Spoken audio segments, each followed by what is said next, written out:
నమస్కారం. Day news కి స్వాగతం. నేను మీ మహంతి. ముందుగా ఈనాటి ముఖ్యాంశాలు. రాష్ట్ర ఆదాయం మరింతగా పెంచేందుకు ఆదాయ శాఖలపై మరింత అధ్యయనం చేసిన సీఎం చంద్రబాబు గడిచిన 30 ఏళ్ల ఆదాయ ఫలితాలను పరిశీలించి భవిష్యత్ ప్రణాళికలు సిద్ధం చేయాలని ఆదేశం. వీరమరణం పొందిన జవాన్ మురళీ నాయక్ కుటుంబ సభ్యులను పరామర్శించిన వైసీపీ అధినేత జగన్. పార్టీ తరపున 25 లక్షల ఆర్థిక సహాయం ఇస్తున్నట్లు ప్రకటన. సీఎం చంద్రబాబుపై మండిపడ్డ ఎన్టీఆర్ జిల్లా వైసీపీ అధ్యక్షులు దేవినేని అవినాష్. చారిత్రక ప్రాధాన్యత కలిగిన విజయవాడపై నిర్లక్ష్యం ప్రదర్శిస్తున్నారని ఆగ్రహం. రాష్ట్ర ఆదాయం మరింతగా పెంచేందుకు ఉన్న అనుకూలతలు వేగంగా వృద్ధి చెందడానికి గల అవకాశాలపై ఆదాయార్జన శాఖలన్నీ లోతైన అధ్యయనం చేయాలని, అంతిమంగా రాష్ట్ర ఆదాయం భారీ ఎత్తున పెరిగేలా చూడాలని అధికారులకు ముఖ్యమంత్రి నారా చంద్రబాబు నాయుడు సూచించారు. గడిచిన 30 ఏళ్ల ఆదాయ ఫలితాలను పరిశీలించి భవిష్యత్ ప్రణాళికలు సిద్ధం చేయాలని చెప్పారు. రాష్ట్ర ప్రభుత్వ సొంత ఆదాయం పెంచుకునేందుకు ఎలక్ట్రానిక్స్, ఐటీ, సేవల రంగాలు ఎక్కువగా దోహదం చేస్తాయని ముఖ్యమంత్రి అన్నారు. మంగళవారం సచివాలయంలో ఆదాయార్జన శాఖలపై ముఖ్యమంత్రి సమీక్షలో శాఖల వారి పురోగతిపై చర్చించారు. మరోవైపు బంగారం అత్యధికంగా కొనుగోలు చేసిన రాష్ట్రాల్లో ఆంధ్రప్రదేశ్ దేశంలోనే ముందున్నప్పటికీ పన్ను ఆదాయం ఆ స్థాయిలో ఎందుకు లేదో అధికారులు దృష్టి పెట్టాలని, పన్ను ఎగవేతలు లేకుండా చర్యలు తీసుకోవాలన్నారు. అన్ని శాఖలు సమాచారంతో డేటా లేక్ ఏర్పాటు చేయాలని, ప్రతి శాఖకు ఏఐ బృందం ఉండాలని ముఖ్యమంత్రి చెప్పారు. పన్ను చెల్లింపుదారులకు ఏఐ టూల్ ద్వారా సేవలు అందించేలా వచ్చే 2-3 నెలల్లో ఏఐ ఆధారిత పన్నుల వ్యవస్థ ఏర్పాటు చేయాలని స్పష్టం చేశారు. పొరుగు రాష్ట్రాల నుంచి మద్యం అక్రమంగా రాష్ట్రంలో విక్రయించకుండా కఠిన చర్యలు తీసుకోవాలని ముఖ్యమంత్రి అధికారులను ఆదేశించారు. రాష్ట్రంలో మద్యం విక్రయాలు పారదర్శకంగా జరిగేలా సరఫరా దగ్గర నుంచి అమ్మకం వరకు ప్రతిదీ రియల్ టైం ట్రాక్ చేయాలని చెప్పారు. కర్ణాటక, తమిళనాడు రాష్ట్రాల్లో రవాణా శాఖ ఆదాయం పెరుగుతుంటే ఆంధ్రప్రదేశ్ లో ఎందుకు తక్కువగా ఆదాయం వస్తుందని ముఖ్యమంత్రి అధికారులను ప్రశ్నించారు. దీనికి కారణాలు అన్వేషించి వెంటనే సరైన విధానాలను అవలంబించి ఆదాయం పెరిగేలా చూడాలని చెప్పారు. నెలవారీ లక్ష్యాలను అధిగమించేలా ఆదాయార్జన శాఖలు ప్రయత్నించాలని అన్నారు. రాష్ట్రంలో ఎర్రచంద్రం నిల్వలను అంతర్జాతీయ మార్కెట్లో విక్రయించేలా కమిటీ ఏర్పాటు చేయాలని ముఖ్యమంత్రి అధికారులకు సూచించారు.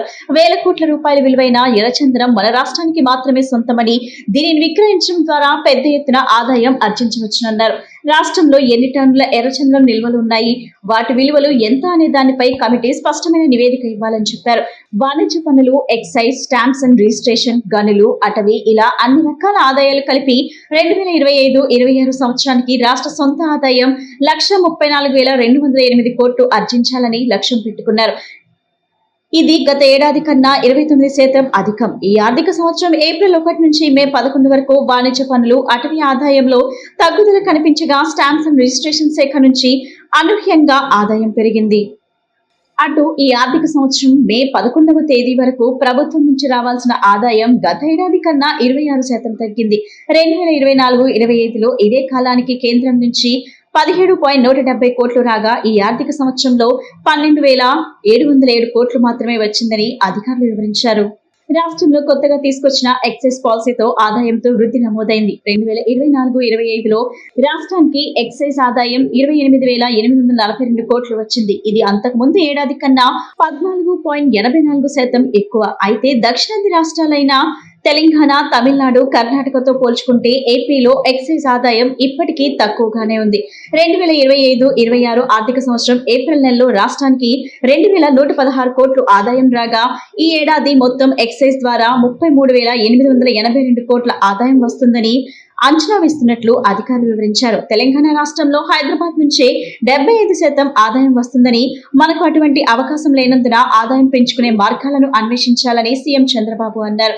ఏడాది కాలంలో తీసుకొచ్చిన పాలసీలను పటిష్టంగా అమలు చేయడం ద్వారా రాష్ట్ర ఆదాయం పెరిగేలా చూడాలన్నారు. వైఎస్ఆర్సీపీ అధినేత మాజీ ముఖ్యమంత్రి వైఎస్ జగన్మోహన్ రెడ్డి గోరంట్ల మండలం కల్లిదండాలో పర్యటించారు. ఆపరేషన్ సింధూర్ లో భాగంగా జమ్మూ కాశ్మీర్ లో శత్రుముఖలను తుదుముట్టించుతూ వీరమరణం పొందిన జవాన్ ముడావత్ మురళీ నాయక్ కుటుంబ సభ్యులను వైఎస్ జగన్ పరామర్శించారు. పరామర్శ అనంతరం వైఎస్ జగన్ మీడియాతో మాట్లాడుతూ దేశం కోసం పోరాడుతూ మురళీ నాయక్ వీరమరణం పొందారని, మురళీ చేసిన త్యాగానికి దేశం రుణపడి ఉందన్నారు.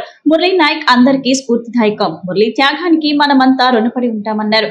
మురళీ ఆత్మకు శాంతి కలగాలని కోరుకుంటున్నా. మురళీ నాయక్ కుటుంబానికి వైఎస్ఆర్సీపీ తరపున 25 లక్షలు సాయం అందిస్తామని చెప్పారు. మురళీ కుటుంబానికి వైఎస్ఆర్సీపీ అండగా ఉంటుందని వైఎస్ జగన్ అన్నారు.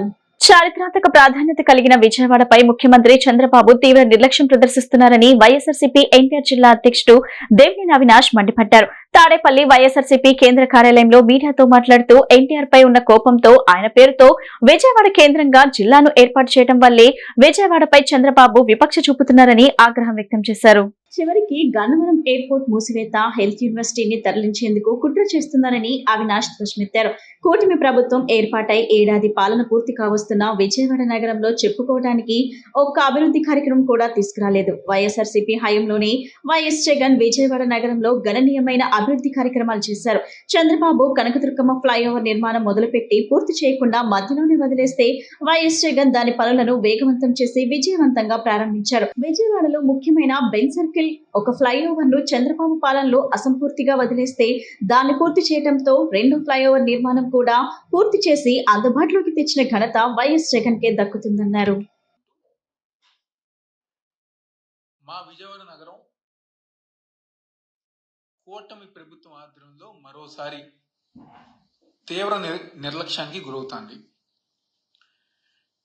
ఈ కూటమి ప్రభుత్వం వచ్చాక ఈ యొక్క సంవత్సరం కాలంలో ఒక్కటంటే ఒక్క అభివృద్ధి కార్యక్రమం గారా మా విజయవాడ నగరంలో చేసింది లేదు. మాకు చెప్పుకోవటం గారా పలానా పని చేశారా ఈ సంవత్సరం కాలంలో కూటమి ప్రభుత్వం ఆధ్వర్యంలో జరిగిందని చెప్పుకోవటానికి గారా ఏ ఒక్క కార్యక్రమం గారా చంద్రబాబు నాయుడు ఒక కూటమి ప్రభుత్వంలో జరగలేదు. మా నగరానికి ఏదైనా మంచి జరిగినా, ఏదైనా అభివృద్ధి కార్యక్రమాలు చేసినా, లేకపోతే పలానా కార్యక్రమం విజయవాడ నగరంలో జరిగిందని చెప్పని మేము చెప్పుకోవాలనుకున్నా జరిగింది జగన్మోహన్ రెడ్డి గారు ఒక నాయకత్వంలో విజయవాడ నగరం అభివృద్ధి చేస్తాం గారు జరిగింది. మీ అందరి గారు తెలిసే ఉంటుంది, కనకదుర్గమ్మ ఫ్లైఓవర్ స్టార్ట్ చేసి పని పూర్తి చేయకుండా చంద్రబాబు నాయుడు ప్రభుత్వంలో ఆ రోజు వదిలేస్తే దాన్ని పూర్తి చేసింది జగన్మోహన్ రెడ్డి గారు ఒక ప్రభుత్వం, వైఎస్ఆర్ కాంగ్రెస్ పార్టీ ఆధ్వర్యంలో. మా ప్రాంతంలో ముఖ్యమైన జంక్షన్ బెన్ సర్కిల్ జంక్షన్. దాంట్లో గారా ఒక పార్ట్ బెన్ సర్కిల్ ఫ్లైఓవర్ కి సంబంధించి అది గారా స్టార్ట్ చేస్తే పూర్తి చేయకుండా చంద్రబాబు నాయుడు ప్రభుత్వంలో గతంలో వదిలేస్తే దాన్ని మళ్ళీ జగన్మోహన్ రెడ్డి గారు ఒక నాయకత్వంలో అధికారంలోకి వచ్చిన తర్వాత కేవలం వాళ్ళు వదిలేసిన ఫ్లైఓవర్ తో పాటు మరొక ఫ్లైఓవర్ కేవలం సంవత్సరం కాలంలో పూర్తి చేసింది వైఎస్ఆర్సీపీ ప్రభుత్వం, జగన్మోహన్ రెడ్డి గారు ఒక నాయకత్వంలో మేము పూర్తి చేస్తాం గారు జరిగింది. అదేవిధంగా మా నగరానికి విజయవాడ నగరంలో పశ్చిమ బైపాస్ ఆ పనులు చేపట్టి ఆ పనులు పూర్తి చేసే విధంగా ముందుకు తీసుకెళ్లింది జగన్మోహన్ రెడ్డి గారి ప్రభుత్వంలో. చంద్రబాబు నాయుడు అధికారంలో ఉన్నప్పుడు ఎక్కడ పశ్చిమ బైపాస్ పూర్తవుతే అమరావతికి ఎక్కడ నష్టం జరుగుతుందన్న ఒక ఉద్దేశంతో ఆ పనులు పూర్తి చేయకుండా ఆపేస్తే జగన్మోహన్ రెడ్డి గారు అధికారంలోకి వచ్చిన తర్వాత పశ్చిమ బైపాస్ పూర్తి చేసి కేవలం పశ్చిమ బైపాసే కాదు తూర్పు బైపాస్ గారా పూర్తి చేయాలని ఒక ప్రయత్నాలు ఆ రోజు మేము చేస్తాం గారు జరిగింది. మీరందరూ గారు మనం చూసే ఉంటారు, మన సంక్రాంతి పండక్కి ఇది వరకు సంక్రాంతి పండక్కి వేరే వేరే నగరాల నుంచి జనాభా రావాలంటే ట్రాఫిక్ జామ్ తో ఎన్నో ఇబ్బందులు పడితే మొన్న సంక్రాంతి కంటే జగన్మోహన్ రెడ్డి గారు ఒక నాయకత్వంలో పూర్తి చేసిన పశ్చిమ బైపాస్ కారణంగా ఎటువంటి ట్రాఫిక్ లేకుండా ఎవరికి వాళ్ళు సొంతూరులు ప్రశాంతంగా వెళ్ళారంటే దానికి కారణం జగన్మోహన్ రెడ్డి గారు ఒక పరిపాలన, ఆ రోజు ఆయన చేసిన కార్యక్రమం. విజయవాడ మాజీ ఎంపీ కేశినేని నానిపై తిరువూరు ఎమ్మెల్యే కొలికిపూడి శ్రీనివాస్ సంచలన వ్యాఖ్యలు చేశారు. కేశినేని నాని ఆక్రమణలపై సిబిఐ డైరెక్టర్ కు లేఖ రాస్తున్నామని సమగ్ర విచారణ జరిపించాలని సిబిఐని కోరున్నట్లు తెలిపారు. ఎన్టీఆర్ జిల్లాలో 7 మంది శాసనసభ్యులు ఈ 11 నెలల కాలంలో చిన్ని చేసిన అభివృద్ధి ఏంటో చెబుతామని, కేశినేని నాని 10 సంవత్సరాలు ఎంపీగా ఉండి చేసిన అభివృద్ధి చూపించాలని సవాల్ విసిరారు. విజయవాడ గురునానక్ కాలనీలో పార్లమెంట్ సభ్యుని కార్యాలయం నందు ఎమ్మెల్యే కొలికిపూడి శ్రీనివాస్ మీడియా సమావేశం నిర్వహించారు. ఈ సందర్భంగా ఆయన మీడియాతో మాట్లాడుతూ కేశినేని నాని అక్రమాలపై సిబిఐ డైరెక్టర్ కు లేఖ రాస్తున్నామని, సమగ్ర విచారణ జరిపించాలని సిబిఐని కోరుకున్నట్లు తెలిపారు. ఉద్దేశపూర్వకంగా కేశినేని నాని బ్యాంక్ రుణం ఎగ్గొట్టాడని, గత 10 ఏళ్ల నుంచి ఎంపీ పదవిని అడ్డం పెట్టుకుని ఆర్థిక నేరానికి కేశినేని నాని పాల్పడ్డాడని ఆరోపించారు. ప్రజా జీవితంలో ఉన్న వాళ్ళు మాట్లాడే మాటలను, వ్యక్తిగత వ్యాపార విషయాలను ప్రజలు గమనిస్తారని కేసినేని నాని ప్రస్తుత పార్లమెంట్ సభ్యులు కేసినేని చిన్నిపై బురద జల్లే కార్యక్రమం చేస్తున్నారన్నారు. కేసినేని చిన్ని ఉమ్మడి కృష్ణా జిల్లాలో మెడికల్ క్యాంపులు, జాబ్ మేళాలు, అన్నా క్యాంటీన్లు అనేక సేవా కార్యక్రమాలు చేస్తున్నారన్నారు. ఇలాంటి వ్యక్తిపై బురద జల్లి లిక్కర్ స్కామ్ ను డైవర్ట్ చేస్తున్నారని మండిపడ్డారు. కేసినేని నాని ఇప్పటికైనా విమర్శలు మాని నైతిక విలువలు కాపాడుకోవాలన్నారు. ఎన్టీఆర్ జిల్లాలో 7 మంది శాసనసభ్యులు ఈ 11 నెలల కాలంలో చిన్ని చేసిన అభివృద్ధి ఏంటో చెబుతామని, కేసినేని నాని 10 సంవత్సరాలు ఎంపీగా చేసిందేంటో చెప్పాలని సవాల్ విసిరారు. విజయవాడ అభివృద్ధి గురించి ఎప్పుడన్నా మాట్లాడారా? వరదల సమయంలో విజయవాడ ప్రజలకి మీరు చేసిన సహాయం ఏంటి? విజయవాడ లోక్సభ పరిధిలో గత సంవత్సర కాలంలో ఎప్పుడైనా అభివృద్ధి కార్యక్రమాలకు సంబంధించి మీరు మాట్లాడారా? 10 సంవత్సరాల కాలంలో మీరు నియోజకవర్గంలో ఎన్నిసార్లు తిరిగారు? ఈ సంవత్సర కాలంలో లేదా 11 నెలల కాలంలో ప్రస్తుత పార్లమెంట్ సభ్యులు కేసినేని శివనాథ్ గారు ఎన్నిసార్లు తిరిగారు? బహిరంగ చర్చకు వస్తారా? 10 సంవత్సరాలు మీరు ఒక విఐపి లాగా ఢిల్లీ టు విజయవాడ తిరుగుతుంటే గత 11 నెలలుగా కేసినేని చిన్ని గారు తిరువూరు లాంటి వెనకబడిన ప్రాంతంలో ఏకొండూరు తండాల్లో తిరిగారు. మైలవరం లాంటి నియోజకవర్గంలో కొండూరు తండాల్లో తిరుగుతున్నారు.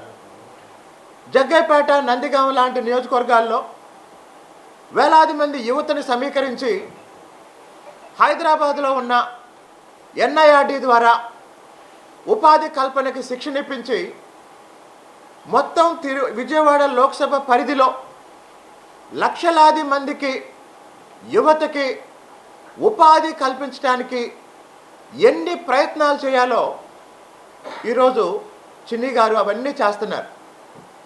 మరి మీరు 10 సంవత్సరాలు విజయవాడ లోక్సభ సభ్యులుగా ఉండి అభివృద్ధి కోసం ఎన్ని ప్రతిపాదనలు చేశారు? 10 నెలల్లో కేసినేని చిన్ని గారు విజయవాడ లోక్సభ నియోజకవర్గంలో 7 అసెంబ్లీ నియోజకవర్గాల్లో అభివృద్ధి కోసం ఎన్ని ప్రతిపాదనలు ముఖ్యమంత్రి గారికి, కేంద్ర ప్రభుత్వం దృష్టికి తీసుకెళ్లారో మీరు బహిరంగ చర్చకు వస్తే మేము చూపిస్తాం. కాబట్టి ఒక సీనియర్ రాజకీయ నాయకుడిగా విజయవాడ లోక్సభ నియోజకవర్గ అభివృద్ధికి సలహాలు ఇవ్వండి. లేదు విజయవాడ లోక్సభ అభివృద్ధికి సంబంధించి ఆపరేషన్ సింధూర్లో వీరమరణం చెందిన వీర జవాన్ మురళీ నాయక్ నేటి సమాజానికి స్ఫూర్తిదాయకమని YSR charitable trust chairman Yelamanchili Jayaprakash గత 17 సంవత్సరాలుగా తమ ట్రస్ట్ ద్వారా ఎంతో మందికి అండగా ఉన్నామని చెప్పారు. నిస్వార్థ సేవే తన లక్ష్యమని పేర్కొన్నారు. మండుటెండల నేపథ్యంలో పాదచారుల దాహాన్ని తీర్చేందుకు రాంబరపాడ్ రింగ్ వద్ద YSR charitable trust chairman Yelamanchili Jayaprakash పాదచారులకు మజ్జిగ పంపిణీ చేశారు. ఆపరేషన్ సింధూర్లో వీరమరణం చెందిన వీర జవాన్ మురళీ నాయక్ చిత్రపటానికి పూలమాలను వేసి ఘన నివాళులర్పించారు. అనంతరం ఆయన మాట్లాడుతూ ప్రతిరోజు మధ్యాహ్నం 12 గంటల నుండి 3 గంటల వరకు మజ్జిగ పంపిణీ చేస్తామని, మిగిలిన సమయంలో దాహాన్ని తీర్చేందుకు మంచినీరు పంపిణీ చేస్తామన్నారు. తాను సేవా కార్యక్రమాలు చేస్తుంటే విమర్శలు చేస్తున్నారు, ఈ నియోజకవర్గంలో ఎందుకు చేస్తున్నారని ప్రశ్నిస్తున్నారని, తాను 17 ఏళ్లుగా సేవా కార్యక్రమాలు చేస్తున్నట్లు గుర్తు చేశారు. తనకు ఏ రాజకీయ పార్టీతో సంబంధం లేదని, కష్టమని ఎవరు తలుపు తట్టినా వారికి సేవ చేసేందుకు ముందుంటానని పేర్కొన్నారు. తనకు రాజకీయం అంటగట్టవద్దని, నిస్వార్థ సేవే తన లక్ష్యమని పేర్కొన్నారు. అనంతరం మాజీ సర్పంచ్ కొల్లా ఆనంద్ మాట్లాడుతూ ఎండవేడిమి దృష్ట్యా రాంబర్పాడ్ రింగ్ వద్ద మజ్జిగ పంపిణీ కేంద్రాన్ని ఏర్పాటు చేశారని పేర్కొన్నారు. ప్రతిరోజు మజ్జిగ, మంచినీరు పంపిణీ చేస్తామని వెల్లడించారు.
ఈ రోజున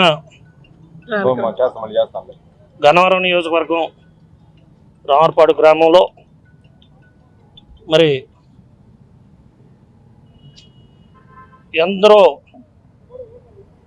పుట్టుక కామన్, మరణం కామన్, కానీ మన జన్మకి సార్థకం అవ్వాలంటే ఆ మరణానికి ఒక గొప్ప రీజన్ ఉండాలి, ఒక మంచి ఆశయం ఉండాలి. అటువంటి మరణం రావటం అనేది అదృష్టం. ఈ రోజున మరి మన భారతదేశం తరఫున యుద్ధంలో పాల్గొని ప్రాణాలు సైతం లెక్క చేయకుండా యుద్ధంలో వీరమరణం చెందిన మురళీ నాయక్ గారికి మా అందరం ప్రగాఢ సానుభూతి తెలియజేసుకుంటూ మరి వారి పేరున ఈ రోజున రామర్పాడు రింగ్లో కొల్లా ఆనంద్ గారి ఆధ్వర్యంలో మా తండ్రి గారు యలమంచిలి శివనారాయణరావు గారు పేరున స్థాపించిన వైఎన్ఆర్ చారిటీస్ ద్వారా ప్రతిరోజు కూడా ఈ రోజు నుంచి మొదలుకొని ప్రతిరోజు కూడా 12 గంటల నుంచి 3 గంటల వరకు మజ్జిగ పంపిణీ కార్యక్రమం, తరువాత సమయంలో మంచినీటి సరఫరా కార్యక్రమం చేపడతా ఉన్నాం. మరి దరిదాపులా ఇది 17 సంవత్సరాలు లయన్స్ క్లబ్ ద్వారా చేయనివ్వండి, మా తండ్రి గారి పేరున వైఎన్ఆర్ చారిటీ స్థాపించి ఆయన పేరున చేసే కార్యక్రమాలే కానివ్వండి, విరివిగా పలానా మా ఆఫీస్కి వచ్చి ఎవరు వచ్చినా కానీ ప్రాంతం ఏంటని కానీ, కులం ఏంటని కానీ, మతం ఏంటని కానీ, పార్టీ ఏంటని కానీ సంభాషణ ఉండదు. మీరు కష్టపడగలరా, మీ జీవనోపాధి ఇబ్బందిగా ఉందా, జీవించడం కష్టంగా ఉందా, కనీసం తినడానికి కూడా ఇబ్బంది పడుతున్నారా, మీకు తోడు ఎవరూ లేరా, మీకు అండగా ఉండేవారు ఎవరూ లేరా, అటువంటి వ్యక్తులకి అండగా గుండె ధైర్యాన్ని ఇస్తూ వారికి ధైర్యాన్ని ఇస్తూ వారికి అండగా మా తండ్రి గారి పేరు మీద స్థాపించిన వైఎన్ఆర్ చారిటీస్ ద్వారా నేను నిలబడుతూ వస్తూ ఉన్నా. యలమంచిలి జయప్రకాష్ గారు వాళ్ళ నాన్నగారైన వైఎన్ఆర్ చారిటీస్ ద్వారా మొన్న జరిగిన ఆపరేషన్ సింధూర్లో యుద్ధంలో మరణించిన మురళీ నాయక్ గారి జ్ఞాపకార్థం వాళ్ళకి నివాళులు అర్పిస్తూ ఏర్పాటు చేసిన సెలవేంద్రం. ఇది రోజు ఉదయం 12 గంటల నుంచి మధ్యాహ్నం 3 గంటల వరకు మజ్జిగ పంపిణీ కార్యక్రమం ఉంటుంది. ఆ తర్వాత మంచినీళ్ళు సరఫరా చేస్తారు. ఈ రామర్పాడు రింగ్ రోడ్లో అత్యధికంగా ప్రయాణికులు బాటసారులు ఎక్కువగా వెళ్ళే ప్రాంతం ఇది. ఇక్కడ పెట్టడం ఎంతో ఉపయోగకరం, శ్రేయస్కరం కూడా. దాన్ని దృష్టిలో ఉంచుకుని జయ గారు చేయడం ఇది బాగా మంచి ఫలితాన్ని ఇస్తుందని చెప్పి ఆశిస్తున్నా. అట్లాగే ఈ కార్యక్రమాలు చేస్తున్న జయ గారికి ఆయురారోగ్యాలు ఉండాలని చెప్పేసి మరిన్ని సేవా కార్యక్రమాలు చేయాలని చెప్పేసి మనసు కోరుకుంటున్నాను. Thank you. ప్రజా సంక్షేమ పథకాలకు ఆద్యుడు నందమూరి తారక రామారావు అని విజయవాడ పార్లమెంట్ సభ్యుడు కేశినేని శివనాథ్ తూర్పు నియోజకవర్గం ఎమ్మెల్యే గద్దె రామ్మోహన్ అన్నారు. ఎన్టీఆర్ విగ్రహాన్ని చూస్తేనే యువతతో పాటు తాము కూడా ఎంతో స్ఫూర్తిని, ప్రేరణను పొందుతామన్నారు. తూర్పు నియోజకవర్గ పరిధిలోని ఎన్టీఆర్ సర్కిల్ లో 20 లక్షల వ్యయంతో చేపట్టిన ఆధునీకరణ పనులకు శంకుస్థాపన జరిగింది. ఈ కార్యక్రమానికి ముఖ్య అతిథిగా విజయవాడ పార్లమెంట్ సభ్యుడు కేశినేని శివనాథ్ పాల్గొని స్థానిక ఎమ్మెల్యే గద్దె రామ్మోహన్ తో కలిసి పనులకు పాల్గొని శంకుస్థాపన చేశారు. ఈ సందర్భంగా ఎంపీ కేశినేని శివనాథ్ మాట్లాడుతూ తెలుగు ప్రజల ఆరాధ్య దైవం నందమూరి తారక రామారావు అని అన్నారు. నందమూరి తారక రామారావు సినిమా రంగంలోనే కాకుండా రాజకీయ రంగంలో కూడా మకుటం లేని మహారాజుగా వెలుగొందారని అన్నారు. ఆనాడు అధికారంలో ఉన్న కాంగ్రెస్ పార్టీ ప్రధానమంత్రి ఇందిరాగాంధీని సైతం గడగడలాడించారని చెప్పారు. తెలుగుదేశం పార్టీని స్థాపించిన 9 నెలల్లోనే అధికారంలోకి వచ్చేలా చేశారని అన్నారు. ఎంతో మంది ప్రధానమంత్రుల నియామకంలో ఎన్టీఆర్ కీలక పాత్ర పోషించారని అన్నారు. 2 తెలుగు రాష్ట్రాల్లో ఏ ప్రాంతానికి వెళ్లినా ఎన్టీఆర్ విగ్రహం లేని ప్రాంతం లేదని అన్నారు. అలాంటి మహానుభావుడిని మనం అందరం గౌరవించుకోవాలని అన్నారు.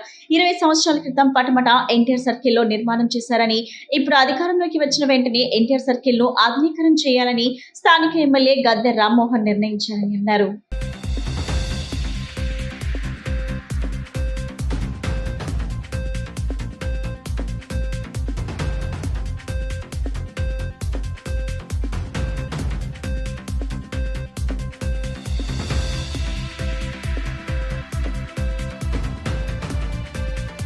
ఆంధ్రుల ఆరాధ్య దైవం గౌరవ స్వర్గీయ నందమూరి తారక రామారావు గారు. ఆయన తెలుగు జాతి ఉన్నంత వరకు మర్చిపోలేని వ్యక్తి. ఏ రంగంలో అయినా కూడా ఆయనని ఎదుర్కొని నిలబడ్డ వారెవరూ లేరు. సినిమా రంగమే అవ్వచ్చు, రాజకీయ రంగమే అవ్వచ్చు. సినిమా రంగంలో మగటం లేని మహారాజుగా ఉన్న ఆ వ్యక్తి రాజకీయ రంగం ప్రవేశించినాక ఆ రోజు ప్రధానమంత్రి ఇందిరాగాంధీ గారిని గడగడలాడించిన ఏకైక వ్యక్తి నందమూరి తారక రామారావు గారు. మనం జాతీయ రాజకీయాల్లో కూడా ఎంతో మందిని కలిపి ప్రధానమంత్రులు చేసిన వ్యక్తి. అటువంటి వ్యక్తి మనం గౌరవించుకోవాల్సిన వ్యక్తి. మా అందరి ఆరాధ్య దైవం, ఆంధ్ర ప్రజలందరికీ ఆరాధ్య దైవం, తెలుగు వారందరికీ కూడా. అటువంటి ఏ ప్రదేశంలో ఏ గ్రామానికి వెళ్ళినా రామారావు గారి విగ్రహం లేని గ్రామం లేదంటేనే ఈ రెండు తెలుగు రాష్ట్రాల్లో అతయశక్తి కాదు. హైదరాబాద్ లో ఎన్టీఆర్ మనం చూస్తే ట్యాంక్ బండ్ దగ్గర ఎన్టీఆర్ ఘాట్ ఉంది. అట్లా ఎన్నో అన్ని చోట్ల ఉన్న వ్యక్తి. అటువంటి మనం గత 20 సంవత్సరాల క్రితం విజయవాడ నడబొడ్డిన ఇక్కడ ఈ పడమటి సెంటర్ లో ఏర్పాటు చేసుకున్న ఎన్టీఆర్ సర్కిల్, అక్కడ దీన్ని రెనోవేషన్ బాధ్యతలు గౌరవ శాసనసభ్యులు గద్దె రామ్మోహన్ గారు, మా కార్పొరేటర్లు అందరూ కూడా పట్టుబట్టి అధికారంలోంచి వచ్చిన వెంటనే దీన్ని ఆధునీకరించాలని అనుకున్నాం. తప్పకుండా 20 లక్షల రూపాయలు ప్రభుత్వం శాంక్షన్ చేసింది. ఖర్చు అధికమైన ఇక్కడ తెలుగుదేశం నాయకులు కార్యకర్తలు భరించుతాం. దీన్ని అద్భుతమైన ప్రదేశంగా తీర్చిదిద్ది ఈ సర్కిల్ ఎన్టీఆర్ సర్కిల్ ని చాలా సుందరమైన ప్రాంతంగా తీర్చిదిద్దే భాగంలో మేమందరం కృషి చేస్తామని తెలియజేస్తూ మరొక్కసారి ఆ మహనీయుడిని స్మరించుకుంటూ జై ఎన్టీఆర్. రామారావు గారు ఒక బ్రాండ్. అది సినీ ఫీల్డే కావచ్చు, రాజకీయవేత్తగానే కావచ్చు. ఈ రోజు భారతదేశంలో ప్రతి ఒక్క సంక్షేమ కార్యక్రమానికి మూలం నందమూరి తారక రామారావు ఆయన స్థాపించిన తెలుగుదేశం పార్టీ తర్వాతే అది మొదలైంది. అలాంటి వ్యక్తి విజయవాడ నగరం ఆయన సొంతం. విజయవాడ నగరం నడిబొడ్డున ప్రభుత్వం ఆయన విగ్రహాన్ని ఏర్పాటు చేసి ఇక్కడ ఒక సర్కిల్ తయారు చేసి ఈ ప్రాంతం అంతా కూడా ఎన్టీఆర్ సర్కిల్ అనే అభివృద్ధి చెందింది. ఈ సర్కిల్ ని చాలా సంవత్సరాలు అయింది కాబట్టి దాన్ని మరలా ఒకసారి పునర్నిర్మించాలని చెప్పి ఆలోచన చేసి మున్సిపల్ కార్పొరేషన్ వారు దానికి నిధులు కేటాయించి ఈ రోజున మన ఎంపీ కేసినేని శివనాథ్ గారి చేతుల మీద కూడా దాన్ని మనం శంకుస్థాపన చేసుకోవడం జరిగింది. రామారావు గారి విగ్రహం అనేక మంది విగ్రహాలు ఉన్నాయి, కానీ ఎన్టీ రామారావు గారి విగ్రహం చూసిన ప్రతి ఒక్కరు కూడా ఒక స్ఫూర్తి, ప్రేరణ కలుగుతుంది. ఆయన నటించిన అనేకమైన సినిమాలు, రాజకీయంగా ఆయన తలపెట్టిన ₹2 కిలో బియ్యం, పక్కా గృహ నిర్మాణం, 1 కాదు 2 కాదు. ఇవాళ భారతదేశం మొత్తం కూడా ఏ కార్యక్రమాలు సంక్షేమం చేస్తా ఉన్నారో అవన్నీ కూడా ఆయన ప్రవేశపెట్టేవే, ఆయన మొదలుపెట్టేవే. అలాంటి వ్యక్తికి ఇవాళ మరి ఇక్కడ ఈ విగ్రహం, ఈ సర్కిల్ ని పునర్నిర్మాణానికి శంకుస్థాపన చేయడం మా అదృష్టంగా భావిస్తూ దానికి ముఖ్య అతిథిగా శివనాథ్ గారు ఆయన చేతుల మీద శంకుస్థాపన కార్యక్రమం జరిగింది. రక్తదానం మానవత్వానికి మరో రూపమని, ప్రాణాపాయ స్థితిలో ఉన్న వారికి సకాలంలో రక్తం అందించడం, ప్రాణాలను కాపాడటం మరో జన్మనివ్వడమేనని, రక్తదానం చేయడం వల్ల అనారోగ్య సమస్యలు వస్తాయని వైద్య ఆరోగ్య శాఖ మంత్రి సత్యకుమార్ యాదవ్ అన్నారు. సమాజంలో ఉన్న అపోహలను తొలగించి రక్తదానానికి ముందుగా వచ్చేలా యువతను ప్రోత్సహించడం అభినందనీయమన్నారు. నగరంలోని సూర్యరావుపేట నక్కల్ రోడ్ లోని శ్రీధర్ కోచింగ్ సెంటర్ లో నిర్వహించిన మెగా రక్తదానం శిబిరం వైద్య ఆరోగ్య శాఖ మంత్రి సత్యకుమార్ యాదవ్ ప్రారంభించారు. అనంతరం మంత్రి మాట్లాడుతూ రక్తదానం చేయటం మానవత్వానికి మరో రూపంగా భావించాలన్నారు. ప్రాణాపాయ స్థితిలో ఉన్నప్పుడు సకాలంలో రక్తం లభించకపోవడం వలన ఎంతో మంది ప్రాణాలను కోల్పోయిన సంఘటనలు ఉన్నాయన్నారు. కార్ల్ ల్యాండ్ స్లీటర్ అనే ఒక మానవతావాది రక్తంలో ఉండే గ్రూపులను వర్గీకరించి ఉండకపోతే ప్రపంచంలో ఇప్పటికీ రక్త మార్పిడి కారణంగా మరణాలు సంభవించేవన్నారు. రాష్ట్రంలో అనేక మంది రక్తహీనతతో బాధపడుతున్నారని, సుమారు 16,000 మందికి పైగా తలసీమియా వ్యాధికి గురి కావటం జరుగుతుందని, వీరి ప్రాణాలను కాపాడేందుకు నిరంతరం రక్త మార్పిడి చేయాల్సిన అవసరం ఉందన్నారు. రక్తదానం అనేది ప్రాణదానం లాంటిదన్నారు. ప్రమాదానికి గురైనప్పుడు అత్యవసర శస్త్రచికిత్సల సమయంలో రక్తం అవసరం ఉంటుందన్నారు.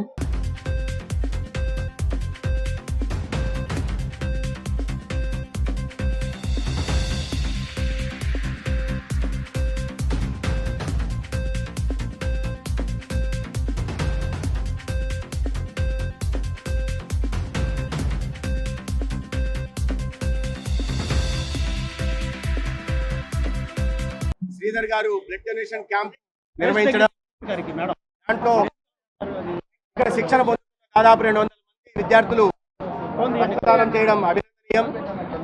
గత 30 సంవత్సరాలుగా ఈ కాంపిటేటివ్ ఎగ్జామ్స్ ఆర్ఆర్బి కానీ బిఎస్ఆర్బి కానీ స్టాఫ్ సెలక్షన్ కమిషన్ కానీ ఇతరత్ర కాంపిటేటివ్ ఎగ్జామ్స్కి సంబంధించి దాదాపు 7 లక్షల మందికి విద్యార్థులకి శిక్షణ ఇవ్వడమే కాకుండా దాంట్లో 40-45% స్ట్రైక్ రేట్తో ఉద్యోగాలు కల్పించడం, యువతకి ఒక భవిష్యత్తును కల్పించిన శ్రీధర్ గారికి, మరొక డైరెక్టర్ సాంబశివారెడ్డి గారికి నేను ప్రత్యేకంగా ధన్యవాదాలు, అభినందనలు తెలియజేస్తున్నా. సమాజంలో కేవలం చదువు చెప్పడం లేదా తన వృత్తి ధర్మాన్ని పాటించడమే కాదు, సామాజిక ధర్మాన్ని కూడా పాటించాలనే విషయాన్ని వారి సందర్భంగా తెలియజెప్పారు. యువతలో ఆ స్ఫూర్తిని నింపడం, యువతలో మరికొంతమందికి తమ దీన్ని పంచుకోవాలనే భావనని పెంపొందించడం, సమాజంలో అట్టడుగు ఉన్న వారికి చేయూతను అందించాలనే ఒక సామాజిక స్పృహను పెంచడం నిజంగా అభినందనే. ఈ సందర్భంగా మరొకసారికి నేను వారిని అభినందిస్తున్నాను. రక్తదానం ఇవాళ ఎందుకంటే అనేక మంది పిల్లలు ఇవాళ 51% అడలసెంట్ ఏజ్లో ఉంటున్న వాళ్ళు పిల్లలకి అనీమియాతో బాధపడుతున్నారు, రక్తహీనతో బాధపడుతున్నారు. 37% మంది బాలింతలు మన రాష్ట్రంలో రక్తహీనతో బాధపడుతున్నారు. అదేవిధంగా 2001 మంది సికిల్ సెల్తో బాధపడుతున్నారు, చికిత్స లేని సికిల్ సెల్ అనీమియాతో బాధపడుతున్నారు. అదేవిధంగా 1860 మంది తలసేమియా కానీ లేదా హిమోఫీలియాతో 2200 కానీ ఇవాళ రాష్ట్రంలో బాధపడుతున్నారు. వారికి చికిత్స లేదు. చాలా అతి ఖర్చుతో కూడుకున్న ట్రాన్స్ప్లాంటేషన్ తప్పిస్తే, బోన్ మ్యారో ట్రాన్స్ప్లాంటేషన్ తప్పిస్తే చికిత్స లేని నేపథ్యంలో ఈ రకంగా రక్తదానం నిర్వహించి వారికి అవసరమైన వారికి రక్తాన్ని అందించే ప్రక్రియలో యువత భాగస్వాములైనందుకు వారిని అభినందిస్తున్నాం. అర్హులందరికీ నూతన రేషన్ కార్డులు ప్రభుత్వం మంజూరు చేస్తుందని ప్రభుత్వ విప్ సెంట్రల్ శాసనసభ్యులు బోండా ఉమామహేశ్వరరావు అన్నారు. రేషన్ కార్డుల కోసం ఇప్పటికే ఆన్లైన్ లో దరఖాస్తులు చేసుకున్న వారికి మంజూరు ప్రక్రియ జరుగుతుంది. ఇంకా ఎవరికైనా కొత్త రేషన్ కార్డులు కావాలంటే ఆ సమీపంలోని సచివాలయంలో దరఖాస్తు చేసుకుంటే పరిశీలించి ఇవ్వడం జరుగుతుందని బోండా ఉమామహేశ్వరరావు అన్నారు. 61వ division Bombay colony H block వద్ద డివిజన్ పరిధిలో ఐసీడీఎస్ నమోదై ఉన్న గర్భిణీ మహిళలకు సామూహిక సీమంతం కార్యక్రమాన్ని డివిజన్ టీడీపీ కమిటీ ఆధ్వర్యంలో నిర్వహించారు. ఈ కార్యక్రమానికి ముఖ్య అతిథిగా హాజరైన ఎమ్మెల్యే బోండా ఉమామహేశ్వరరావు గర్భిణీ మహిళలను తన తోబుట్టువులుగా భావించి ఆశీర్వదించి పసుపు, కుంకుమ, చీర, జాకెట్, పండ్లు, పూలు, మిఠాయి తదితర వాటిని అందజేశారు. ఈ సందర్భంగా బోండా ఉమామహేశ్వరరావు మాట్లాడుతూ మహిళా సభ్యున టీడీపీ ప్రభుత్వ ధ్యేయమన్నారు. మహిళా సంక్షేమం దిశగా ప్రభుత్వం అనేక సంక్షేమ పథకాలు అమలు చేస్తుందని, ఎన్నికల సమయంలో మహిళలకు ఇచ్చిన హామీలన్నింటినీ అమలు చేయడం టీడీపీ ప్రభుత్వం వల్లే సాధ్యమవుతుందని అన్నారు. గర్భిణీ మహిళలకు ఐసీడీఎస్ ద్వారా పోషకాహారాన్ని అందజేస్తూ ప్రభుత్వ వైద్యుల పరీక్షల వీక్షణలో నిరంతర ఆరోగ్య పరిరక్షణ ప్రభుత్వ పరంగా చేస్తున్నామన్నారు. గర్భిణీ మహిళలకు సుఖప్రసవం అయ్యి రెండింటి బిడ్డతో ఇంటికి తిరిగి వచ్చే వరకు వారి యోగక్షేమాలు ప్రభుత్వమే చూస్తుందన్నారు. గతంలో తెలుగుదేశం ప్రభుత్వ హయాంలో గర్భిణీ మహిళలకు సామూహిక శ్రీమంతాలు జరిపామని, వైసీపీ ప్రభుత్వం వచ్చిన తర్వాత ఆ కార్యక్రమాలు అమలు లేదన్నారు. మరలా టీడీపీ ప్రభుత్వం వచ్చిన తర్వాత గర్భిణీ మహిళలకు సామూహిక సీమంతాలు జరిపి పుట్టింటిలో వారికి ఏ విధంగా సీమంతం చేస్తారో ఆ విధంగా సీమంతం జరుగుతున్నామన్నారు. రాష్ట్ర ప్రభుత్వం కొత్తగా రేషన్ కార్డులు మంజూరు చేసే ప్రక్రియకు శ్రీకారం చుట్టిందని, కార్డులు ఎవరికైనా కావాలంటే సచివాలయంలో దరఖాస్తులు చేసుకోవాలన్నారు. టీడీపీ డివిజన్ కమిటీ అధ్యక్షుడు ఆకుల సూర్యప్రకాష్, ఇన్ఛార్జ్ దాసరి దుర్గారావు మాట్లాడుతూ టీడీపీ ప్రభుత్వ పాలన ప్రజలకు స్వర్ణయుగం వంటిదన్నారు. బోండా ఉమామహేశ్వరరావు నాయకత్వంలో నియోజకవర్గం సమగ్ర అభివృద్ధి చెందుతుందన్నారు. నియోజకవర్గంలో 2024 ఎన్నికల్లో మళ్ళీ నేను శాసనసభ్యుడిగా ఎన్నికైనాక ఈ సెంట్రల్ నియోజకవర్గ ప్రజలకి అలాగే మహిళలకి నిత్యం కూడా అందుబాటులో ఉంటూ వాళ్ళకిచ్చిన ప్రతి వాగ్దానాన్ని నెరవేరుస్తున్నాం, వాళ్ళకిచ్చిన ప్రతి మాట నిలబెట్టుకుంటూ ఉన్నాం. అలాగే వచ్చినటువంటి ప్రతి పనికి ప్రతి అర్జీకి సమాధానం జవాబుదారీతనంగా పనిచేస్తూ ఉన్నాం. ముఖ్యంగా ఎన్నికల ముందు ఇచ్చినటువంటి హామీలు పింఛన్లు పెంచడం కానీ, 3,000 రూపాయలు పింఛన్ 4,000 రూపాయలు చేయటం, అలాగే మహిళలకి 3 గ్యాస్ బండ్లు సిలిండర్లు ఇవ్వటం, అలాగే అన్నా క్యాంటీన్లు ఓపెన్ చేయటం ఇప్పటికే పూర్తి చేసాం. ఈ నెల నుంచే గత ప్రభుత్వం అమ్మఒడి ఒక బిడ్డకి మాత్రమే పరిమితం చేసిన అమ్మఒడిని తల్లికి వందనం పేరు మీద 2 పిల్లలుంటే 30,000, 3 పిల్లలుంటే 45,000 రూపాయలు ఖచ్చితంగా ఈ నెల నుంచి ఇవ్వబోతా ఉన్నాం. అట్లాగే మహిళలకి ఏదైతే 18,000 రూపాయలు ఇస్తామని చెప్పామో వచ్చే నెల నుంచి 18,000 రూపాయలు కూడా మా సోదరీమణుల ఖాతాల్లో డబ్బులు అయిపోతా ఉన్నాం. అలాగే ఇప్పటికే రేషన్ కార్డుల్ని ఆన్లైన్ని అప్లై చేసుకునే వాళ్ళందరికీ కొత్త రేషన్ కార్డులు మంజూరు చేస్తున్నాం. ఎవరికైనా రేషన్ కార్డులు కొత్త రేషన్ కార్డులు కావాలంటే మీ దగ్గరలో ఉన్న సచివాలయంలో నమోదు చేసుకోండి. అలాగే మార్పులు చేర్పులు ఉంటే దాన్ని కూడా పెట్టుకోమని విజ్ఞప్తి చేస్తూ ఉన్నాం. ఇవాళ ప్రతి డివిజన్లో మా గర్భిణీ స్త్రీలకి, మా సోదరీమణులకి, మా చెల్లెళ్ళందరికీ పుట్టింటి వాళ్ళు ఏ విధంగా అయితే మరి వాళ్ళకి శ్రీమంతం కార్యక్రమం చేసి వాళ్ళ సొంత అన్న వాళ్ళ అమ్మ నాన్న ఏ విధంగా చేస్తారో ఆ విధంగా ప్రతి డివిజన్లో కూడా మా అంగన్వాడీ దగ్గర ఉన్నటువంటి లిస్టుల ప్రకారం శ్రీమంతం కార్యక్రమాలు చేస్తూ ఉన్నాం. వాళ్ళకి సుఖమైనటువంటి ఆరోగ్యకరమైనటువంటి బిడ్డని ఎదుగుదలకి పౌష్టికాహారం ఇస్తున్నాం. వాళ్ళకి గుడ్లు ఇస్తున్నాం, పాలు ఇస్తున్నాం, చిక్కీలు ఇస్తున్నాం, అలాగే కందిపప్పు, అలాగే ప్రోటీన్స్. అన్ని వర్గాల పెన్నిధి గౌరవనీయులు ప్రభుత్వ విప్పు బోండా ఉమేశ్వర గారి ఆశీస్సులతో 61వ డివిజన్ అధ్యక్షుడిగా నేను, ప్రధాన కార్యదర్శిగా అమ్మారావు గారు, అలాగే డివిజన్ ఇన్ఛార్జిగా సోదరుడు దుర్గారావు పెప్సీ గారిని నియమించిన తర్వాత మొదటి కార్యక్రమంగా మహిళలకి, అందున గర్భిణీ స్త్రీలకి ఈ కార్యక్రమం చేయడం మా అదృష్టంగా భావిస్తున్నాం. అలాగే ఈ కార్యక్రమాన్ని విజయవంతం చేసిన బూత్ కన్వీనర్లకి, ముఖ్య నాయకులకి, మహిళలకి, కార్యకర్తలకి, స్థానిక ప్రజానీకానికి హృదయపూర్వక ధన్యవాదాలు తెలియజేసుకుంటున్నాం. మన నేత సెంట్రల్ నియోజకవర్గం శాసనసభ్యులు గవర్నమెంట్ ప్రభుత్వ విప్పు అన్న బోండా ఉమేశ్వర ఆదేశాలతో 61వ డివిజన్లోని నూతన కమిటీ ఏర్పడిన తర్వాత ఈరోజు 61వ డివిజన్లో శ్రీమంతాల కార్యక్రమానికి పిలుపునివ్వడం జరిగింది. నూతన కమిటీ ఆధ్వర్యంలో అధ్యక్షులు సూర్యప్రకాష్, సెక్రటరీ అమ్మారావు గారు, ఈ డివిజన్ ఇన్ఛార్జిగా నేను, నా సతీమణి సెంట్రల్ తెలుగుమాల అధ్యక్షురాలు దాసరి ఉదయశ్రీ, ప్లస్ 61వ డివిజన్ తెలుగుదేశం పార్టీ బూత్ ఇన్ఛార్జీలు, క్లస్టర్లు, యూనిట్లు, ప్రతి ఒక్క కార్యకర్త, మహిళా నాయకులు, అలాగే సెంట్రల్ నియోజకవర్గం తెలుగుదేశం పార్టీ కుటుంబ సభ్యులు అందరూ కూడా పాల్గొని, మిత్రులు, స్నేహితులు పెద్ద ఎత్తున పాల్గొని ఈ కార్యక్రమాన్ని పెద్ద ఎత్తున చేయడం జరిగింది. ఈరోజు ఒకటే, కూటమి ప్రభుత్వం వచ్చిన తర్వాత ప్రజలకి ఏ అయితే హామీలు ఇచ్చారో ఆ హామీలే కాకుండా మా నియోజకవర్గ శాసనసభ్యులు ప్రజల పక్షాన్ని ఉండే నాయకుడు కాబట్టి, నిత్యం మహిళలకు అందుబాటులో ఉండే నాయకుడు, మహిళలను ఎప్పుడు కూడా అన్నగా ఉండే వ్యక్తి కాబట్టి ఈరోజు మంచి కార్యక్రమం మాకు పిలుపునడంతో ఆయన పిలుపుతో మంచి కార్యక్రమం అరేంజ్ చేశాం. హెచ్ బ్లాక్ సెంటర్లో పెద్ద ఎత్తున కార్యకర్తలు, స్థానిక ప్రజలు పాల్గొని ఈ ఇంతటి విజయాన్ని, ఇంత కార్యక్రమం ఘనవిజయం చేసిన ప్రతి ఒక్కరికి పేరు పేరు ధన్యవాదాలు తెలియజేస్తూ, మీడియా సోదరులకు, పోలీస్ డిపార్ట్మెంట్ వరకు, పత్రిక విలేకరులకు అందరూ కూడా మా తెలుగుదేశం పార్టీ 60 కుటుంబ సభ్యులు అందరూ కూడా పేరు పేరు ఉదయం తెలియజేస్తూ ధన్యవాదాలు. Thank you. తమ న్యాయమైన డిమాండ్లు ప్రభుత్వం పరిష్కరించే వరకు ధర్నా విరమించేదే లేదని కమ్యూనిటీ హెల్త్ ఆఫీసర్లు సంఘం నాయకులు స్పష్టం చేశారు.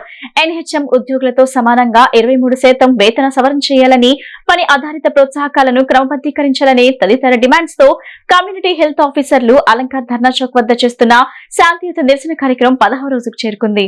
ఈ సందర్భంగా పలువురు కమ్యూనిటీ హెల్త్ ఆఫీసర్ అనుష మాట్లాడుతూ తమకి నిర్దిష్టమైన జాబ్ చార్ట్ అందించాలన్నారు. అదేవిధంగా ఎస్ఆర్ఎస్ నుండి సిహెచ్ఓలకు మినహాయింపు ఇవ్వాలని డిమాండ్ చేశారు.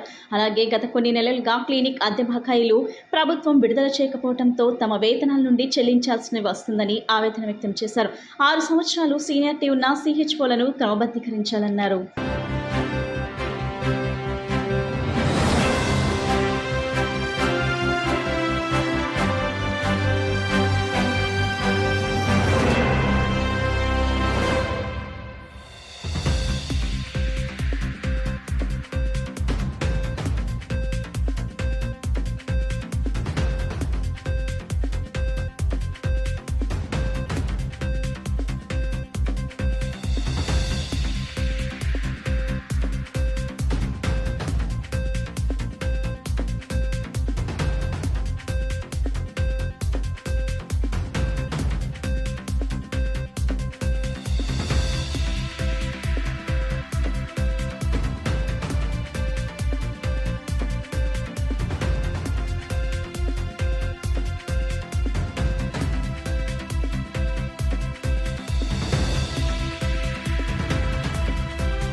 నా పేరు అనుష అండి. సిహెచ్ఓగా వర్క్ చేస్తున్నాను.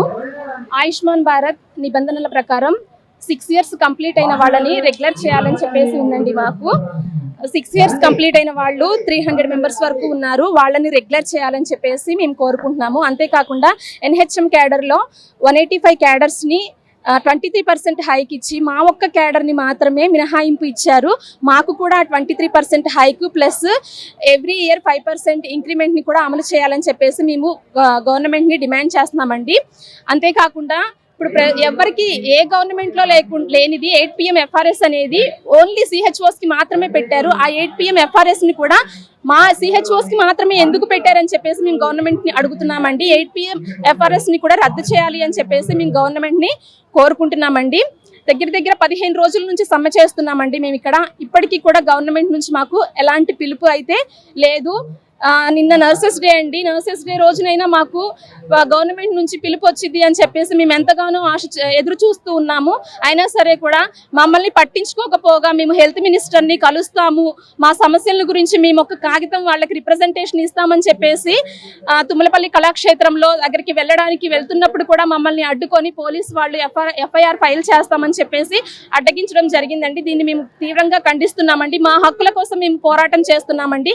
రాజ్యాంగంలో ఇచ్చిన హక్కుల కోసం మేము పోరాటం చేస్తున్నాము. మేమేమి గొంతమ కోరికలు కోరట్లేదండి. మాకు రావాల్సిన హక్కుల కోసం మేము పోరాటం చేస్తున్నాము. 8 నెలల నుంచి మాకు రావాల్సిన శాలరీస్ పెండింగ్ లో ఉన్నాయండి.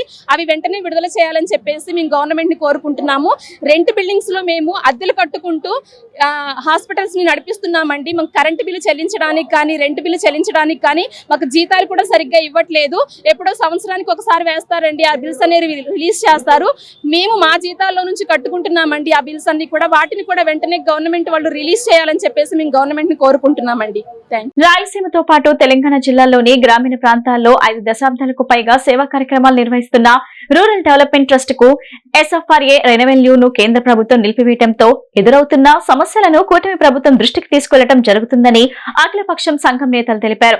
FCRA రిజిస్ట్రేషన్ ను రెన్యువల్ చేయకపోవడంతో విదేశాల నుంచి నిధులు ఆగిపోవడంతో పాటు ఇప్పటికే వచ్చిన నిధులు వాడుకోవడానికి వీలు లేకుండా పోయిందని అఖిలపక్షం నాయకులు ఆవేదన వ్యక్తం చేశారు. దీంతో ఆ సంస్థ నిర్వహిస్తున్న పలు ఆసుపత్రులు మూతపడే పరిస్థితి తలెత్తిందని ముఖ్యమంత్రి దృష్టికి తీసుకెళ్లడం జరుగుతుందని చెప్పారు. నగరంలోని దాసరి భవనంలో అఖిలపక్షం ఆధ్వర్యంలో రూరల్ డెవలప్మెంట్ టెస్ట్ సేవలను యథావిధిగా కేంద్ర ప్రభుత్వం కొనసాగించాలని డిమాండ్ చేస్తూ రౌండ్ టేబుల్ సమావేశం నిర్వహించారు. ఈ సమావేశానికి సిపిఐ రాష్ట్ర కార్యదర్శి రామకృష్ణ, సిపిఎం రాష్ట్ర కార్యదర్శి శ్రీనివాసరావు, మాజీ మంత్రి వడ్డే, తెలుగుదేశం నాయకులు, కార్మిక సంఘం నాయకులు, స్వచ్ఛంద సంస్థ ప్రముఖులు, కళాకారులు పాల్గొన్నారు. ఈ సందర్భంగా అఖిలపక్షం సంఘం నాయకులు మాట్లాడుతూ దేశంలో మతం పేరుతో ప్రజల మధ్య ఐక్యతను దెబ్బతీసేలా కేంద్రంలోని బీజేపీ పాలన కొనసాగుతుందని అభిప్రాయపడ్డారు. హిందూ ముస్లింల మధ్య ఐక్యతను దెబ్బతీసేలా వ్యవహరిస్తున్న బీజేపీ ఆర్ఎస్ఎస్ల అడుగులకు మడుగులు వత్తేలా కొందరు రాజకీయ నాయకులు రాష్ట్రంలో ఉండటం విచారకరమన్నారు. రాయలసీమ ప్రజలకు విశిష్ట సేవలు అందిస్తున్న రూరల్ డెవలప్మెంట్ ట్రస్ట్ కి సంబంధించిన FCRA రెన్యువల్ కాకుండా కేంద్రం అడ్డుకోవటం సరికాదన్నారు. ట్రస్ట్ రెన్యువల్ నిలిచిపోవటం పట్ల దేశాల నుండి నిధులు ఆగిపోవడంతో అనంతపురం, తెలంగాణ జిల్లాలో పేదల అభివృద్ధి పూర్తిగా అధ్వాన స్థితిలో ఉందని ఆవేదన వ్యక్తం చేశారు. ట్రస్ట్ సేవలు అందరికీ అందాలంటే కేంద్ర ప్రభుత్వం ట్రస్ట్ సేవలను కొనసాగించే విధంగా అనుమతులు ఇవ్వాలని డిమాండ్ చేశారు. త్వరలో రాష్ట్ర ముఖ్యమంత్రిని అఖిలపక్షం సంఘం నాయకులు కలవడం జరుగుతుందని అన్నారు.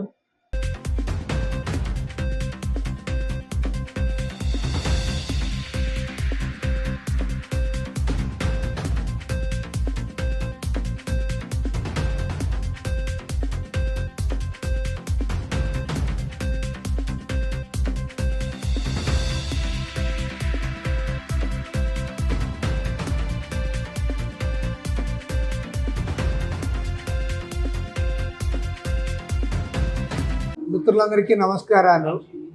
ఇవాళ అనంతపురం జిల్లా కేంద్రంగా RDT సంస్థ గత కొన్ని దశాబ్దాలుగా అనేక రకాల సేవలు అందించింది. విద్యారంగంలో, వైద్య రంగంలో, గ్రామీణ ప్రాంతాల్లో చిన్న చిన్న కుంటలు అవన్నీ కూడా నీటిపారుదల సౌకర్యాలు సమకూర్చడంలో, వాళ్ళ ఇల్లు నిర్మించడంలో ఎన్నో ఇది చేయడమే కాకుండా మహారాష్ట్ర లాంటి చోట్ల, లాతూర్ లాంటి భూకంపాలు వచ్చినప్పుడు, హుదూద్ తుఫాను వచ్చినప్పుడు ప్రతి సందర్భంలో కూడా మేమున్నామంటూ అక్కడికి వెళ్ళి అక్కడ సేవలు నిర్వహించారు. అలాంటి సంస్థ పైన ఇవాళ కేంద్రంలో అధికారంలో ఉన్న బీజేపీ ప్రభుత్వము మత ప్రాతిపదిక పైన వారిపైన చర్యలు చేపట్టాలని ప్రయత్నం చేయడం సమంజసం కాదు. ఇవాళ రాష్ట్రంలో ఉంటున్న ఏ పార్టీ వాళ్ళని అడిగినా, ఈవెన్ బీజేపీ వాళ్ళని అడిగినా, తెలుగుదేశం వాళ్ళని అడిగినా, ప్రతి పార్టీ వారికి కూడా తెలుసు, వారు మతాలకు కులాలకు అతీతంగా పేదలందరినీ కూడా సముద్ధరించడానికి వారికి సహాయం చేయడానికి వారు ప్రయత్నం చేశారు తప్ప ఎక్కడ కూడా వారు మతాన్ని చొప్పించలేదు. రాజకీయంగా దేంట్లో కూడా వాళ్ళు ఇన్వాల్వ్ కాలేదు. ఎందుకంటే ఇన్ని ఎలక్షన్లు 5 ఏళ్ళకు ఒకసారి జరుగుతున్నాయి, లోకల్ బాడీ జరుగుతూ ఉన్నాయి. ఏనాడు కూడా వారు ఎన్నికల్లో రాజకీయాల్లో పాల్గొనడం కానీ మత ప్రాతిపదిక పైన డిబేట్ వాటిలో పాల్గొనడం కానీ ఎక్కడ వారు చేయలేదు. దానికి తోడు ఇంకోటి ఏమంటే అందరితో కూడా వారు మంచిగా ఉండి అక్కడ కార్యక్రమం నెరవేర్చారు. ప్రజలందరూ కూడా వారిని చూసి చేస్తూ ఉన్నారు. కాబట్టి దాన్ని కాపాడడానికి మన ప్రభుత్వం చేయాలి. చాలా సంతోషం ఏమంటే మొన్ననే మన రాష్ట్రానికి చెందిన 2 మంత్రులు పయ్యావుల కేశవ్ గారు, సత్యకుమార్ యాదవ్ గారు వారు కూడా ఆర్డీటీకి వెళ్ళి వాళ్ళని విచారించి వారు కూడా సంఘీభావం తెలియజేశారు. కాబట్టి ఏమంటే ఇవాళ భారతీయ జనతా పార్టీ మొదలుకొని కమ్యూనిస్ట్ పార్టీ వరకు అన్ని పార్టీలు కూడా అది ఆర్డీటీ ఉండాలని కోరుకుంటా ఉన్నారు. దాన్ని నిలబెట్టడానికి ముఖ్యమంత్రి గారు స్వయంగా రంగంలోకి దిగాలని కేంద్ర హోంమంత్రి గారితో కూడా మాట్లాడి వారికి నిధుల విషయంలో ఎలాంటి ఇబ్బంది లేకుండా చూడాలని చెప్పి విజ్ఞప్తి చేస్తాను. నాలుగు వెళ్ళదొడ్డే రీతిలో అదేవిధంగా తిలోదకాలిచ్చే రీతిలో సాంకేతిక లోపాలు ఇతరత్ర ఏవైనా ఉంటే రాష్ట్ర కేంద్ర ప్రభుత్వాలు ఆలోచించండి. తప్పకుండా కేంద్ర ప్రభుత్వం ఆలోచించాలని చెప్తున్నాం. ముఖ్యమంత్రి గారిని కూడా మా శాసనసభ్యులు వైద్య ఆరోగ్య శాఖ మంత్రి సత్యకుమార్ గారితో మాట్లాడాం. ఫైనాన్స్ మినిస్టర్ కేశవ మిగిలినందరూ కూడా అందరితో మాట్లాడితే ముఖ్యమంత్రి గారు కూడా చెప్పారు. ఆయన కూడా ఉత్తరం రాశాం. ముఖ్యమంత్రి గారు కూడా స్పందించాడు. అదేవిధంగా నారా లోకేష్ యువగలంలో కూడా ఆర్టీటీ సంస్థకు పోయి ఆ కార్యకలాపాలు చూసి ప్రశంసించాడు. చంద్రబాబు నాయుడు గారు తొలిసారి ముఖ్యమంత్రి అయినప్పుడు అనంతపురానికి ప్రభుత్వ వైద్య కళాశాల ఇస్తే ₹1 కోటి ఆర్టీటీ సంస్థ ప్రజల భాగస్వామ్యం తరఫున ఇచ్చేటువంటి సందర్భంలో ఉంది. కాబట్టి చంద్రబాబు నాయుడు కూడా పూర్తిగా అవగాహన ఉంది ఆర్టీటీ ట్రస్ట్ మీద. తప్పకుండా న్యాయం జరగడానికి ప్రయత్నం చేయాలా. ఈరోజు విజయవాడలో అఖిలపక్షం వామపక్షాలతో సహా ఈ కార్యక్రమాన్ని నిర్వహించారు.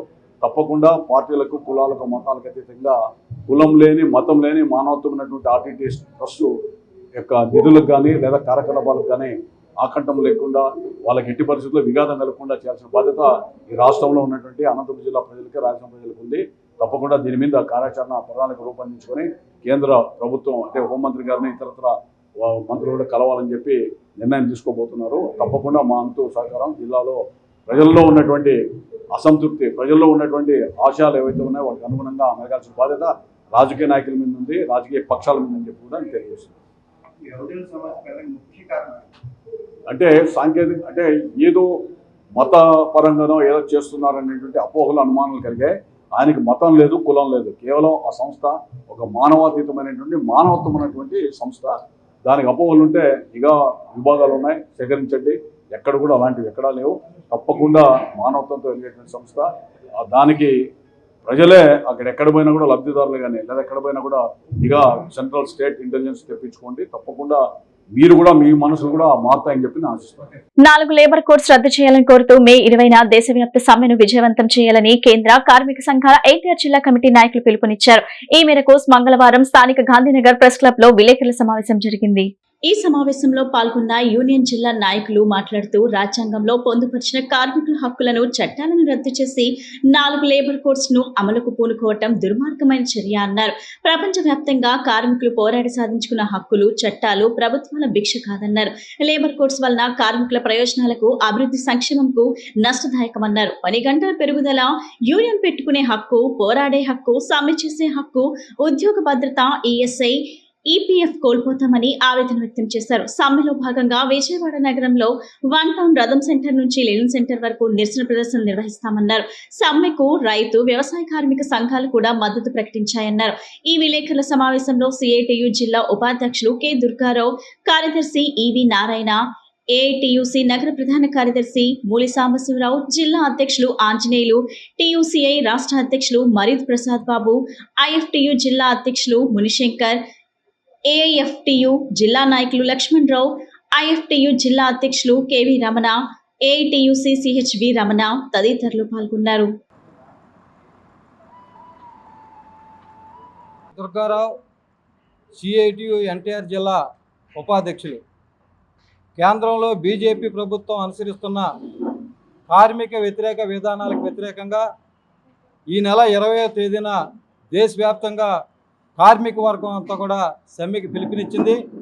ఆ సమ్మెని మన ఎన్టీఆర్ జిల్లాలో జయప్రదం చేయాలని కోరుతూ ఈరోజు ప్రెస్ క్లబ్లో అన్ని ట్రేడ్ యూనియన్లు కూడా ఈ ప్రెస్ మీట్ పెట్టడం జరిగింది.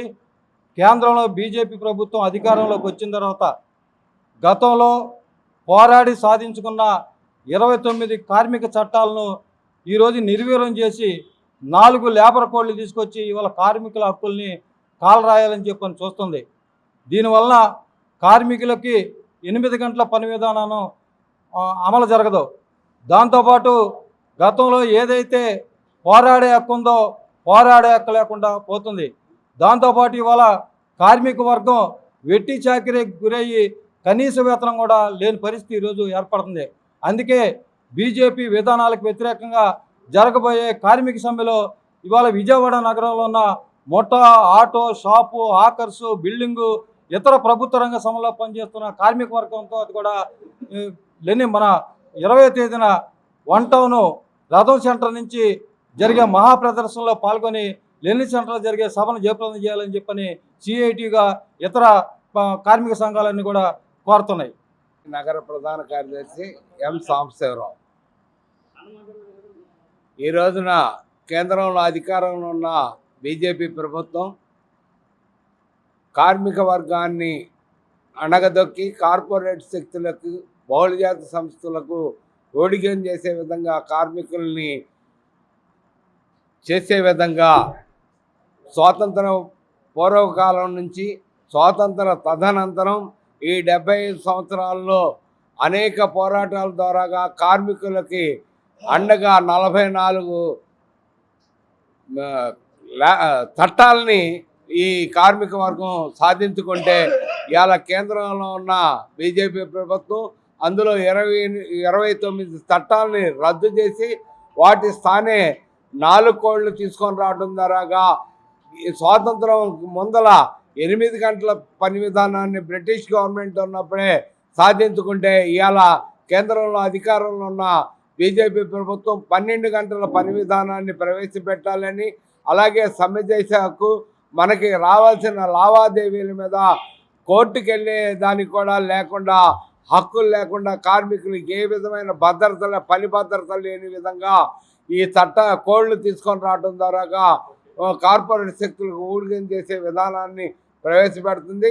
దీనికి వ్యతిరేకంగా దేశవ్యాప్తంగా 12 కేంద్ర కార్మిక సంఘాలు, అలాగే 450 స్వతంత్ర ఫెడరేషన్స్, వ్యవసాయ సంఘాలు. విజయవాడ మచిలీపట్నం హైవేపై కూల్ డ్రింక్ వాహనం బోల్తా పడింది. అతివేగంతో వెళ్తున్న వ్యాన్ ఒక్కసారిగా టైర్ పెళ్లటంతో ఈ ఘటన చోటు చేసుకుంది. ఈ ఘటనలో వ్యాన్ లో ఉన్న 3కి గాయాలయ్యాయి. హైవే మీద వెళ్తున్న వాహనదారులు ఆగి కూల్ డ్రింక్లు, కేసులను తీసుకెళ్లారు.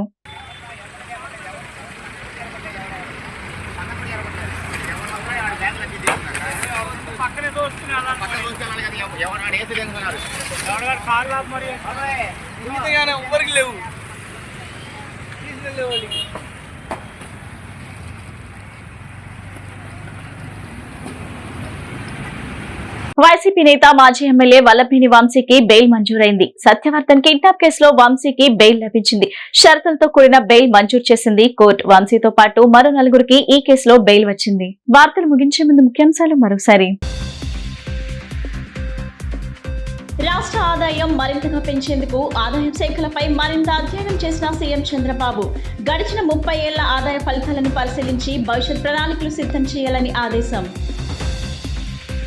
వీరమరణం పొందిన జవాన్ మురళీనాయక్ కుటుంబ సభ్యులను పరామర్శించిన వైసీపీ అధినేత జగన్. పార్టీ తరపున 25 లక్షల ఆర్థిక సహాయం ఇస్తున్నట్లు ప్రకటన. సీఎం చంద్రబాబుపై మండిపడ్డ ఎన్టీఆర్ జిల్లా వైసీపీ అధ్యక్షులు దేవినేని అవినాష్. చారిత్రక ప్రాధాన్యత కలిగిన విజయవాడపై నిర్లక్ష్యం ప్రదర్శిస్తున్నారని ఆగ్రహం. ఈ బులెటిన్ ఇంతటితో సమాప్తం. తిరిగి మరో బులెటిన్ కలుద్దాం. నమస్కారం.